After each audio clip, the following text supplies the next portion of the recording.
All right, hello everyone. Today we'll be reviewing the chapter discussing ethnicity and nationalism and how this plays into nation states and what our group learned from working with this chapter.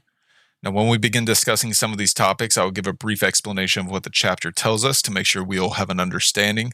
Then we will share with you all what we interpreted and learned from it as well. Now, to start, ethnicity serves an incredibly interesting purpose in our world that can both bring people together or push them apart. It is a unique social construct that people constructed to determine a form of identity in groups that share characteristics. There are several ways to identify how one ethnic group views who fits within it, and this can be an accumulation of different factors such as shared dress, foods, shared stories, language, religion, sports. There's much more that all goes into forming these different identities.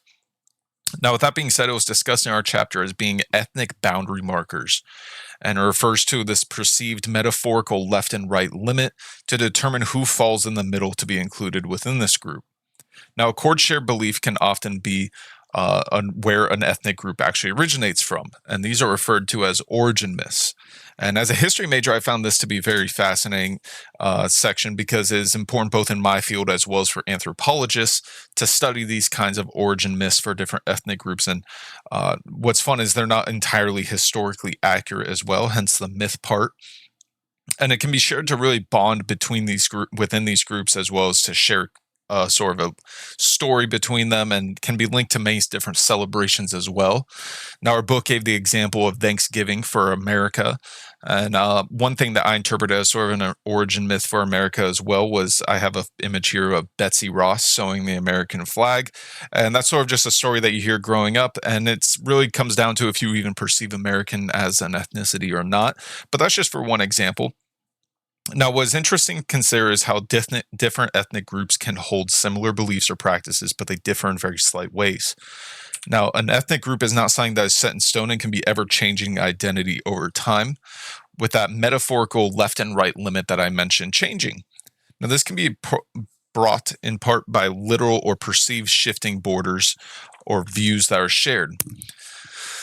This fluid nature of ethnicity can be in part attributed to how many ethnicities are recent developments, at times emerging in just the past 80 years or sooner. I found this to be an incredibly interesting concept, as before this reading, I considered ethnicity to be something that was built over centuries. It just wasn't something I was familiar with until learning about it here. Now, I knew of how ethnic identities could change or be produced to divide people, which is something that will be discussed a little bit shortly here. But I did not know how often they are new concepts that are emerging. Since many of these identities may be new or different from the majority ethnic group within a region or a country, it can lead to possible persecution, and for many other reasons, people may choose to sort of suppress who they identify around and who they choose to share this with. Now, as I mentioned before, ethnicity is not biologically programmed into a person, and with that, the individual can change as well. So, all these circumstances referred to was known as situational negation of identity and relates to several other topics that we discussed in this class this far. The intricate ways people all over the world use culture to put themselves into these categories serves as an important area for anthropologists to research to gain understanding of how people view themselves. And it is in this way that anthropologists can also understand who and what would be perceived as foreign or the history and traditions tied to these identities. As was mentioned earlier, ethnicity can be a source of conflict. So typically, when ethnicity becomes a source of conflict, is perpetrated by identity entrepreneurs, such as political, military, and religious leaders, as they can convince the population that they are in charge of and influential to see their view of how they should be looking at ethnicity. Many times this can be seen as them looking at a different ethnical group as lesser or an adversary. They use their propaganda and state power to mobilize the people against this group that they view as dangerous, which can eventually evolve into more serious actions other than hatred, actions such as genocide.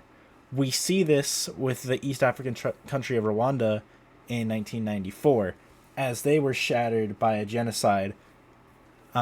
This genocide was caused by the colonialism of Belgium, which will be touched on later of what colonialism is. as well as a source of conflict, ethnicity can also be a source of opportunity.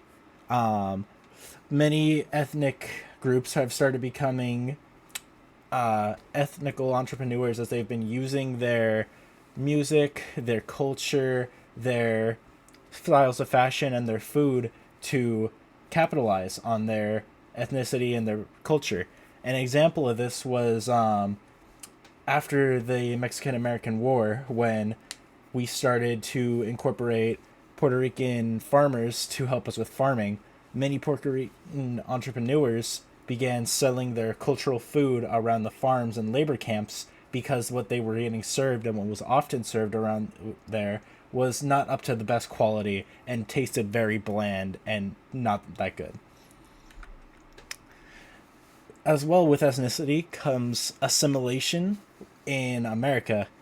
Assimilation is when cultural minorities adopt the patterns and norms of the dominant culture and eventually cease to exist as separate groups.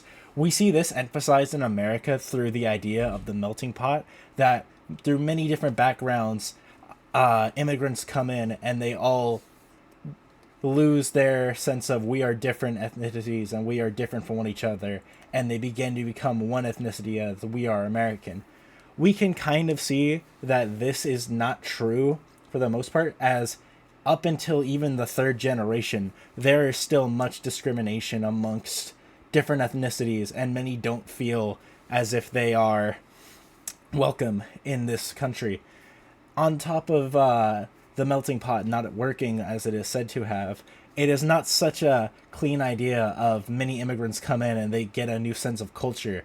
Rather, it is multiple different paths that lead to this, such as immigration or forced migration due to enslavement or the conquest of the Native Americans. Imagined communities and invented traditions are the recent findings that the connection that we think we held to our people, our traditions, how we are related to them, are not as deep as we initially thought they were. The term imagine is used because the people within the connection have likely never met and likely will never meet. An example of imagined tradition of we think this has been something that has happened for a long time but is actually more recent is when we think of France and its people. How the French state, we think of their food, their culture, their language as being something that's been around for a long time because France has been around for a long time. But in actuality, France prior to the 1800s were very loosely connected rural people that held more connectivity and closity to their cities, their town, their villages, their family than they did to the state of France. And they identified more with their close proximity connections than their larger state. All right, so we'll be finishing up with discussing a little bit about colonialism and nationalism here. Now, colonialism has had a major impact on the development of ethnicities all across the world. European nations, in particular, have long held concepts of hierarchies that played heavily into the last week's concepts of race and racism, and will overflow into this discussion of ethnicity and nationalism as well. Now, divisive tactics were often imposed by colonial powers to keep authority and stabilities in areas where they were often overextended. By doing so, they would exploit divisions and ultimately create them as well. And this was obtained by pitting differences and spreading hatred between ethnic groups, while also supporting a particular one to maintain control for the colonists. And quite simply, many of the issues that we see with conflicts later on at post colonial, with the rise of nationalism as well, is a much more complicated question than just one ethnic group had a problem with another. And it can often be tied back to colonialism like this. Now, following World War II in particular, there was a massive instability for colonial powers to hold on to previous territories, which led to widespread revolution and nationalism across the world in many of these different regions. In particular, it was after being robbed of self determination, identity, and other factors from being colonized that led to this surge of national and ethnic identities in these various regions. Now, Iraq serves an example where we can see a nation that was held under by different rulers over time and was eventually given control to a minority Sunni population by the British with the League of Nation mandates that we see here in 1920. Now, with that being said, this was an area where nationalism and many other factors gave way, especially following the 2003 invasion by the United States, where you have a region that has long had other nations' will imposed on it and was ultimately robbed of its self-determination. So many questions begin to arise of if there, as the section put it, are there any Iraqis in Iraq? Because it's just such a new concept of self-rule and self-determination.